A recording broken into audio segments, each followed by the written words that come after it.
Hey guys, it's your guy in the chair here, and look, this is my review for The Bear Season 1, Season 2, / just my general thoughts, not only on the series itself, but just why I think this truly might be FX's best show ever, hands down. And I know that's a pretty bold statement, but I gotta be real with you. I've seen a majority of FX's series, and none, I will wholeheartedly admit, Snowfall came close, but none have had the impact on me as this show did. And I gotta be real, when I first started this show, I was literally looking for reasons to kind of not hate on it, but just because of the hype that surrounded this show, how everybody talked this thing up. The way that this show started, I completely thought I was either missing something or people just overhyped the hell out of this show. So I'm going to go through my just general thoughts and experiences with this show. It's going to be completely spoiler free because I need everyone to experience this show for yourself. Now, I will bring up like minor details throughout the show to kind of make my points, but I promise you I'm not going to be spoiling anything about this show whatsoever because I really need you to check it out. Or here, I'll put it this way. If you don't want to hear me talk in like vigorous detail about how much I love this show and how impactful it was by using different examples from the series, not specific details, but or in-depth details, but minor details, just to, you know, bring up certain points for people who have seen the show, stop this video now, go watch The Bear and come back. But either way, I have to use some things that I seen in this show. I have to talk about some things that occurred in this show just to really get my thoughts off on everything and just how I feel about this show in general, because I'm not going to say it was better than what everybody was hyping it up to be, but it damn sure lived up to the hype. Now, like I said, it took me a second to get into the series that everyone was actually talking about, because starting out, I was just kind of getting into the swing of things with this show. Like, I'm not like the biggest like food guy. I don't necessarily watch a lot of like cooking shows, nor did I think a show about a guy being a chef would be that interesting in the first place. But then Jeremy Allen White just completely blew me away with everything going on in this series. But here, I'll start with this. So basically, The Bear is about a young man by the name of Carmy whose brother dies, and he has to come home to Chicago to essentially kind of build his brother's restaurant back up, a place that his brother never let him work at in the first place because he was, you know, such a much fancier chef working at more high-end places. And this is kind of like a family joint. This place is kind of like one of those restaurants in the neighborhood that has a lot of historic significance to it, and it's just not really like the top tier restaurants that Carmy was used to working at. But he has to come home, he has to salvage his brother's place, work with his cousin again, and kind of group everybody who is at this restaurant together to make this place what it really could be. And that's really a special place to actually bring some significance to.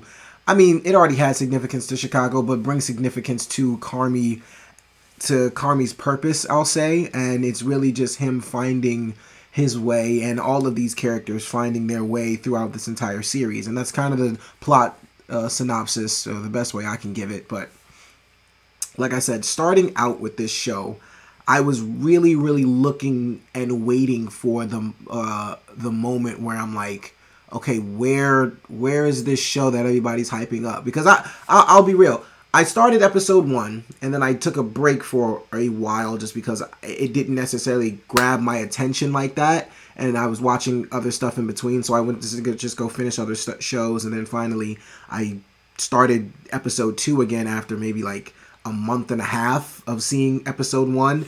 And I'm sitting here and I'm like, all right, these characters are becoming more interesting. Throughout season 1, I'm like, all right, the characters are becoming more interesting. Cousin is hilarious. I like Carmy. Ayo Edebiri's character, for some reason, Sydney. Yeah, I don't know why I forgot her name. Sydney. I like these characters. I'm starting to kind of grow some sort of attachment to them, but I was still waiting on the moment for this show to truly sit me down and go, this is why everybody's hyping me up. This is why everybody's saying you need to watch this show. This is why everybody is saying the things that they say about this show and giving it the praise that they give it. And from the first 7 episodes, it didn't necessarily happen yet. Like I said, I was really interested in what was going on. I'm sorry, I wasn't that interested. I was more interested in the characters and the actual plot itself, just because I felt like they were being very vague in the information they were giving us. Like, of course, we understand that his brother's death is a huge significance, not only on Carmy himself, but the entire family. They're finding ways to kind of move on from this tragedy, or kind of move with this tragedy, and, you know, try to salvage their brother's legacy, the way they remember him, and make his restaurant something worth, you know, having, and something worth, you know, being. And really, it just really felt like in these first 7 episodes, I'm just watching characters go through life, which, I mean, as weird as that sounds, like literally just going through a bunch of life problems and having problems with their own personal past. And that just includes more than just the intermediate family with Carmy and them. All the people at the restaurant, they're all going through personal battles of insecurity. They're going through battles of, you know, not truly knowing like what their purpose is. Like, they're really trying to figure out themselves and who they are now that, you know, Mikey's gone, now that Carmy's brother is gone. Who are they, and what is this restaurant? Everybody's sitting here trying to figure out what this place can be, and can we hold it up to a higher standard than what it was. And that's really just what I'm really watching a majority of the first 7 episodes. And then, like I said, there's funny moments for sure. These characters become funnier throughout. I start getting attached to certain ones, just because it's like, you start to see yourself slowly in each, or maybe not in each of the characters, but there's definitely someone in this series for everyone that you could take a look at and go, that's me, that's what I'm going through right now, this is incredible, I'm just going to keep seeing where this goes. And then it happens. Season 1, episode 8.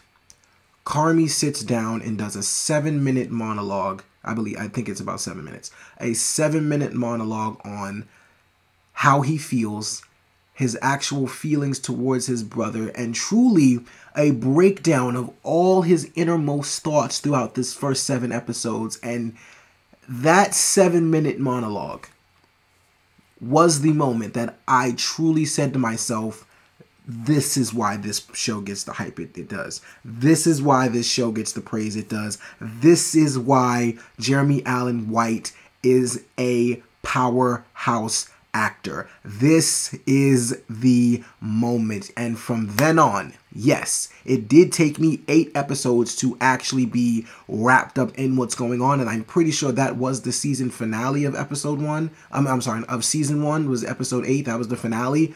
But once I watched that finale, and once he did that monologue in the beginning of that episode, and it truly felt like I was no longer just seeing characters. I was watching an actual person. I'm actually being let in. That was Carmy being vulnerable to the audience in a way that he's not vulnerable around any other characters in the series itself. That sort of vulnerability and being shown to us as people is something that just makes us feel a lot more at ease, something that makes us feel like, okay, we can actually relate to this guy now. He let us in. It's like a lot of this, the internal conflictions that Carmy is having throughout the first season is just not being able to let people truly into what he's thinking. And it's like you can tell something is truly bothering him much more than, you know, the actual just death of his brother. Like, yes, that is the gist of it, but there's so many layers to it on the inside. And once Carmy gives that 7-minute monologue, not only is all of that cleared up and you understand him so much more, but then the series, like, you really just start to see everything from all, like, I'm sorry, let me get my words together. You start to see what you you start to see the first 7 episodes a lot differently than you did before you got to episode 8. Like, the first 7 episodes, it's like you're truly watching someone try to get their mental together in the most intense scenarios. And the other thing about it is you don't understand just how scary and how much of a leap of faith having a restaurant and working in this industry is until Carmy gives that vulnerable speech. It's like, it's sort of like, that's why I say, for me, it was like with my YouTube channel, it's like being a movie or TV review guy in a sea of so many others, and when there's so many other reviewers and things like that, and you kind of have to find ways to stand out and make it on your own, grow your own audience, grow your own, whatever. And it's like, it's scary because you don't necessarily know what's working, you don't necessarily know what isn't working, you don't necessarily know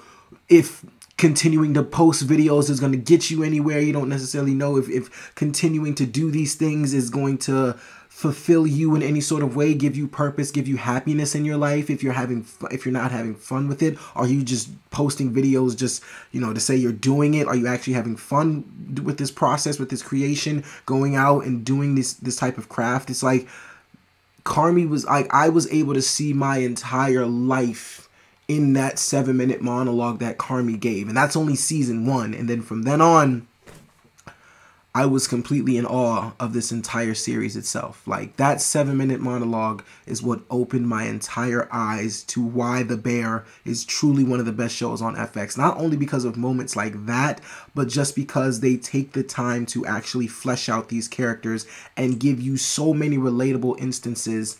And they only expand on that in season 2. Season 2 expands on all of that. Cousin's arc in season 2, especially going from where he is in the beginning of the series, where he is trying to not only act like he is, in charge of this place and not try to take orders from people who are younger than him, especially Sydney. He has issues with her, but he has a problem just really, what is it? He has a problem working together with people. He has a problem, what is it when you, it's not compromise. Well, he does have a problem compromising with people, but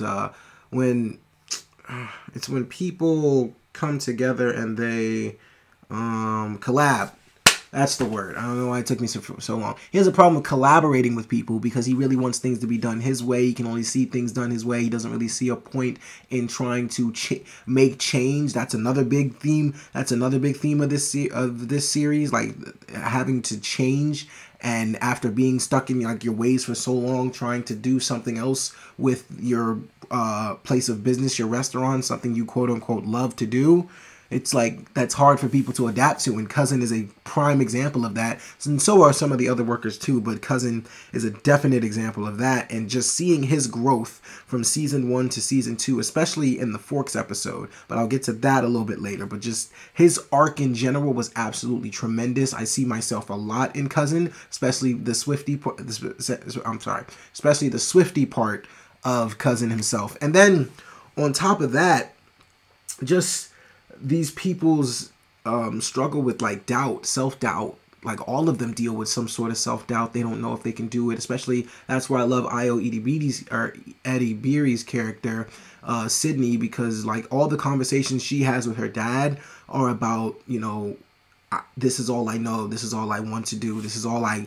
can do. Like I don't really have a plan B and stuff like that. And it's such a scary thing when you're really relying on this one thing to work so much that if it fails, you have nothing else to fall back on. And there are so many different examples and so many different stories from other characters throughout this series that kind of add on to that point. The cameos in this show are absolutely tremendous. I mean, not only John Bernthal playing Mikey himself, but then you have the entire family of Brazados. I'm sorry. Yeah, that's, let me make sure that I'm saying their last name right. Because they call each other Bear, but I want to make sure I'm saying their last name right. Brazzado. Yeah, Brazzado. The entire Brazzado clan, the casting for that was pitch perfect. I mean, John Mulaney, Jamie Lee Curtis, Sarah Paulson, Bob Odenkirk. I mean, that cast could not have been put together more well than that. Like, I don't think they really could have put together an ensemble better than that one. And then on top of that, you have Will Poulter, who gave one of the most immensely good cameos in this series itself. Like the episode with him, and I don't necessarily know the black guy's name, the bigger dude. I know he's on Loiter Squad. Get my words together.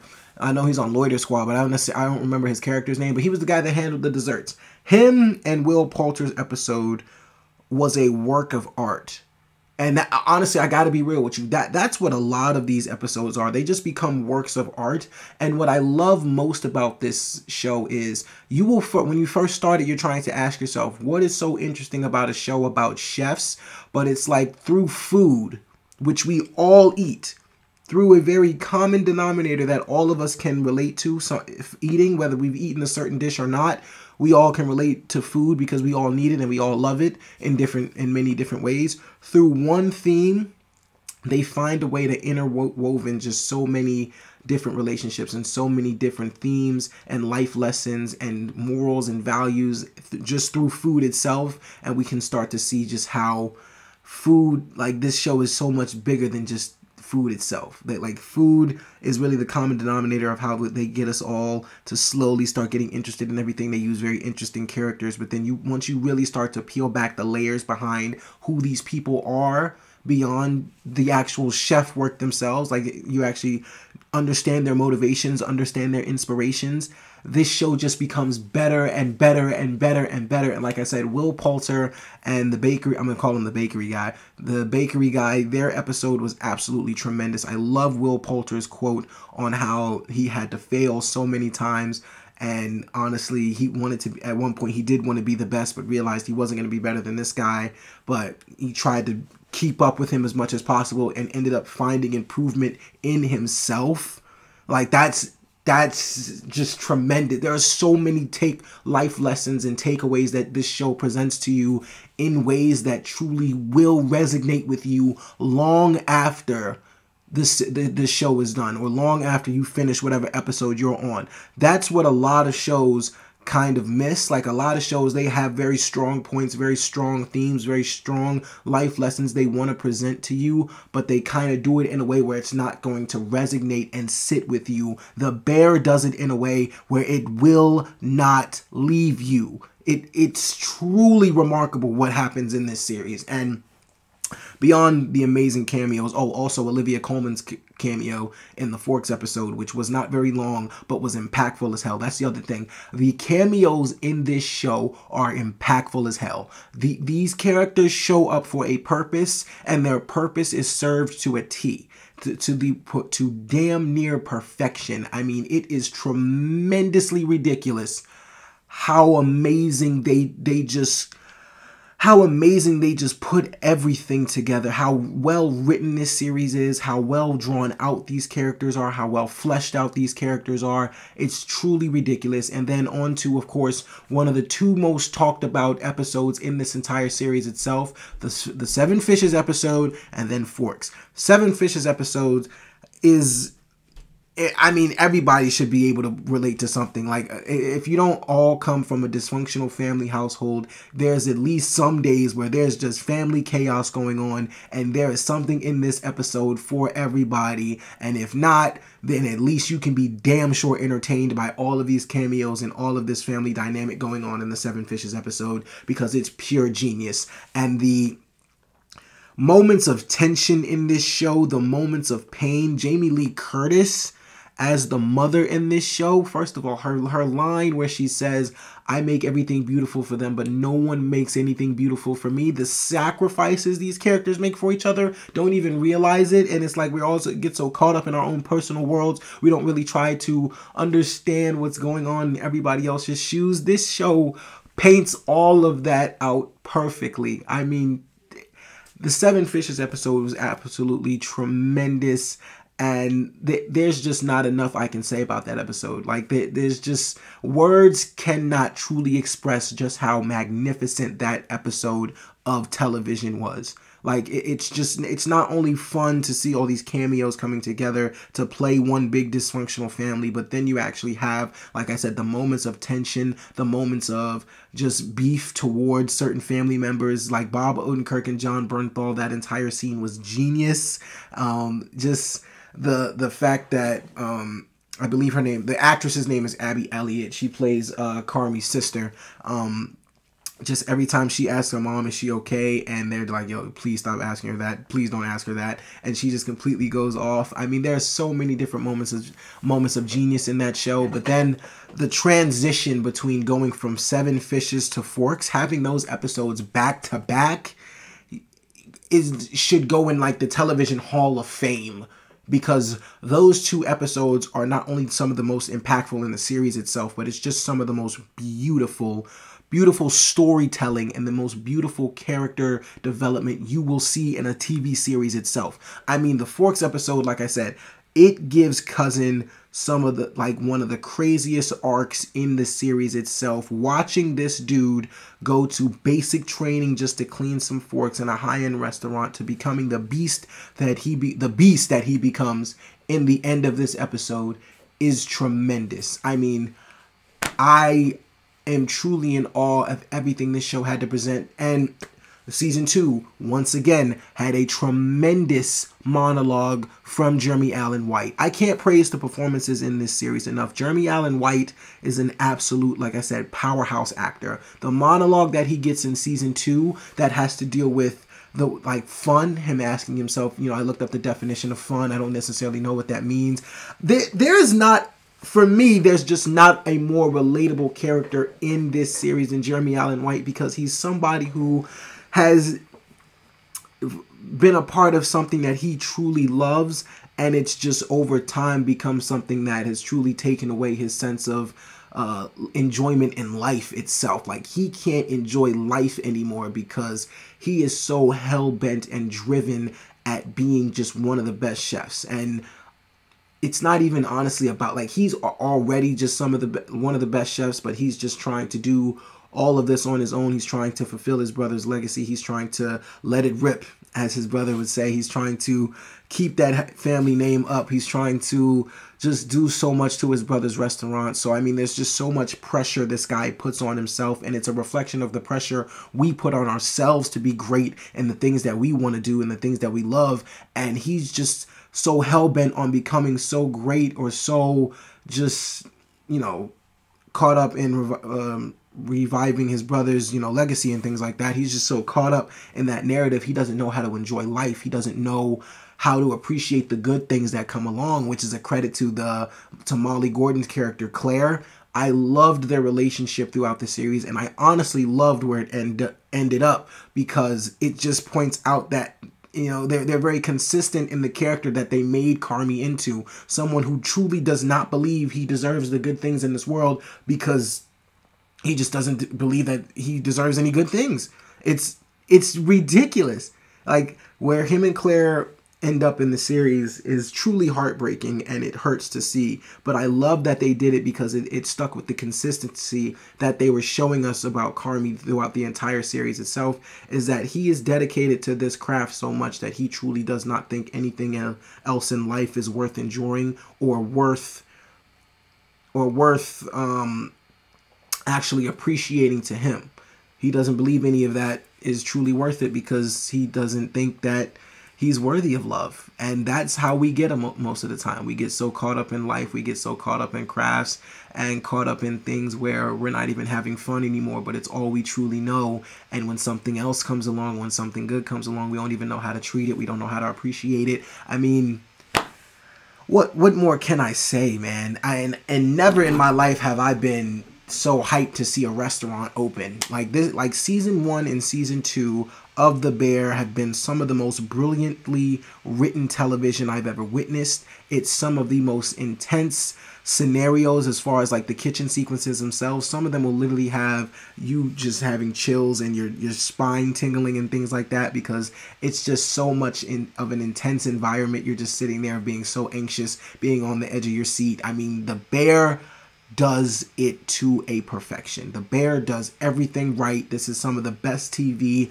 I have ever witnessed. Truly. The Bear is truly something of a revolutionary type television show, and everybody should check it out. I believe that everyone should see this show, because there is something in here for all of us. It is a reflection of life. It is a reflection of love. It is a reflection of our self-worth, our insecurities, our pain, the things we do to take away joy in life, in our own lives, how we deprive our mental health, and just how we take away our happiness for certain other reasons. Oh, and another big thing about this show that I absolutely love, that it automatically made me a fan of for life: they know ball. They respect Duke. Coach K was a big emphasis on season 2, and a big, I mean, not the actual, like, he didn't show up in the series, but they used Coach K and Duke references a lot in the show to represent greatness and things like that. They already know who the best in college ball is, and they already know who the greatest coach of all time is. Coach K. I can't, like, they sold me. They got me as a fan for life. This is, for me, one of FX's best shows, and I know that's, like I said, a pretty bold statement because it's going up against stuff like Snowfall, Sons of Anarchy, but I truly, Fargo, but I've never seen Fargo, but I truly lie to you not. The Bear is some of the best television I've seen in my life, and I truly think everybody should check it out. So that's my little rant on The Bear, my review of Season 1 and Season 2. Thank you so much for watching, guys. I do appreciate it. Be sure to like, share, subscribe. Comment below your thoughts on not only the Bear series itself, but just Jeremy Allen White's performances. Just if you haven't seen the show, will you check it out? Just comment your thoughts on everything that I've said thus far. Thank you so much for watching, guys. I do appreciate it. Look, this is your guy in the chair.